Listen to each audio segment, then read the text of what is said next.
I simply want to build a better car no matter what kind of technology it takes. And although modern technology is advancing so insanely fast that it feels like our eyes are popping out of our heads, almost no one would have believed that one day you could just pour tap water into a tank and the car would start driving. Yet Toyota has now presented an entirely new generation of engines. According to them, this technology could end the entire electric car era.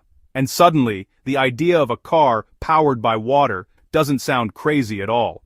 But let's be honest, can a car really run on nothing but water, no gasoline, no electricity? Is that even possible? And could this invention really flip the entire history of automobiles upside down? Let's talk about the wildest new developments in the automotive world. Clear up what Toyota has actually said about this so-called water engine that's causing chaos everywhere right now, and see what's behind the hype.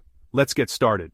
At its core, the technology Toyota is presenting isn't magic at all. It's a scientific process, one that has now been pushed to a level of efficiency never seen before. The idea is to split water into hydrogen and oxygen directly inside the car, use the hydrogen as fuel, and then recombine it with oxygen inside a fuel cell to generate electricity, and the only thing that comes out of the tailpipe is pure water vapor. The idea isn't new, but this is the first time a global giant like Toyota has said, we're finally at the point where we can bring this to the road, potentially disrupting an industry worth trillions. When you break it down, it sounds like 7th grade chemistry, but packing all of this into a car with thousands of components and extreme safety requirements turns it into a monster of engineering. The electrolyzer, which used to sit only in factories, has now been made so small by Toyota that it fits directly inside a car. The driver fills the vehicle with water. The electrolyzer takes electricity from a small onboard battery or from renewable energy sources and splits H2O into hydrogen and oxygen. The hydrogen is then either pumped directly into a combustion chamber or sent into a fuel cell to generate electricity. Toyota's engineers had to redesign injectors, spark plugs, valves, the entire engine block, and even the materials used because hydrogen explodes very differently from gasoline. All of this was done to create a combustion engine that runs on hydrogen, is safe, delivers power, and emits zero toxins. The most exciting part about this new technology is that water is incredibly easy to store. It's super cheap, and thousands of times safer than the 700-bar pressure tanks used in normal hydrogen cars. That has always been the biggest problem. Toyota wants to eliminate that problem entirely by carrying water instead of hydrogen and letting the car produce its own hydrogen whenever it needs it. That solves the safety issue and makes clean vehicles possible, even in regions where hydrogen fuel stations won't exist for the next 20 years.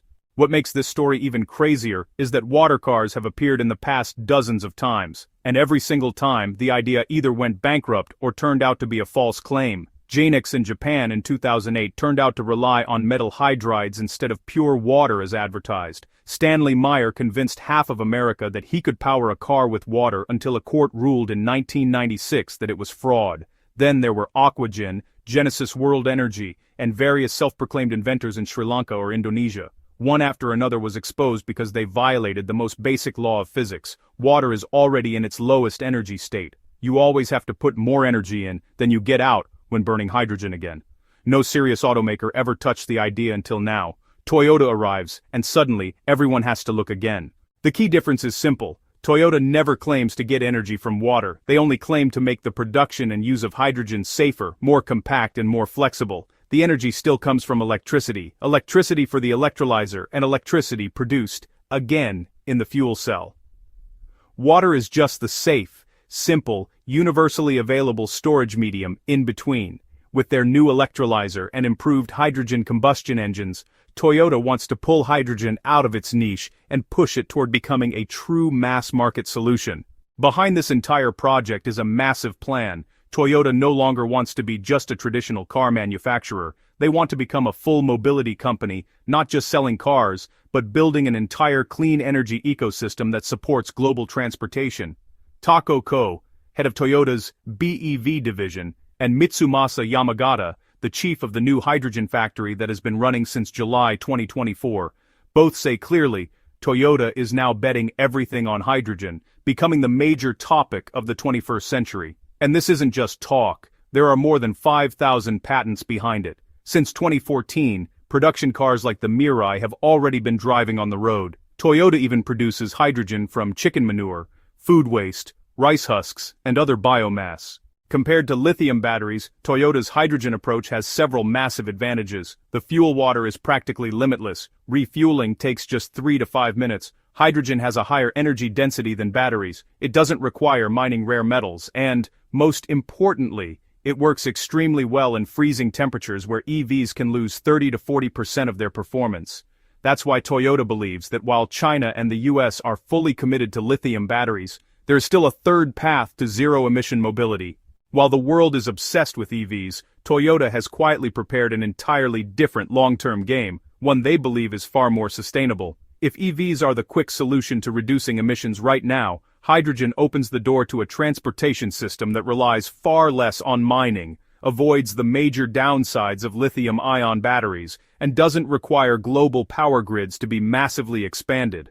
Because, Toyota is thinking in decades, not quarters. They're not chasing sales numbers like everyone else. They're placing one stone at a time, slowly and steadily. Even if the world calls them slow, one of the smartest moves is their new development program for next-generation electrolyzers and fuel cells. It's not just about better performance. The primary goal is to slash costs in their hydrogen factory. The target is to reduce the cost of the next fuel cell generation by 50%.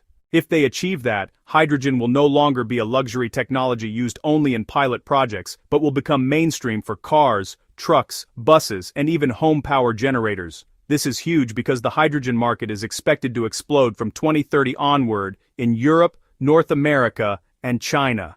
Exactly where rapid emission cuts are needed, but where not everything can be powered by batteries. This partnership between technologies represents the core of a pragmatic, multi-pathway strategy. Toyota envisions a future where the choice of powertrain is not a matter of ideology, but of suitability. In this ecosystem, battery electric vehicles, or BEVs, serve as the optimal solution for daily commuting, urban delivery, and personal transport in regions with robust electrical infrastructure. Meanwhile, hydrogen fuel cell and hydrogen combustion vehicles become the workhorses for applications where batteries fall short: long-haul trucking, heavy-duty machinery, public transit, and in areas with limited charging capacity or extreme climates. The brilliance of this approach lies in its acknowledgement of a complex global reality. A single solution cannot possibly meet the diverse energy, geographical, and economic needs of every country and community. By mastering and integrating both electric and hydrogen pathways, Toyota positions itself not as a follower of trends, but as an architect of resilience. They are building a portfolio of clean technologies, ensuring that regardless of how regional energy policies, resource availability, or infrastructure development unfold, they have a viable and advanced offering. And Toyota is also pushing something almost no one is talking about: liquid hydrogen. It has far higher energy density than compressed hydrogen and is perfect for long distances and heavy vehicles. Japan is the first country in the world to approve road use for hydrogen combustion engines. That has never happened before. It shows how advanced the technology already is. In the future, Toyota hopes that heavy trucks running on liquid hydrogen will completely replace diesel and give the world a zero-emission logistics system. But behind all the engineering is a much bigger story, one with massive economic and social implications. The world is currently chained to the battery supply chain: lithium, cobalt, nickel, all finite, all concentrated in only a few countries, all geopolitically explosive. China is the battery factory of the world and dominates the market. The US and Europe are racing to catch up, creating a chaotic, high-pressure competition. Toyota understands that whoever controls energy in the future must bet on a fuel that is truly unlimited and available everywhere: water and hydrogen. What makes Toyota's hydrogen strategy so unique is that they don't see it as the enemy of batteries, but as their perfect partner.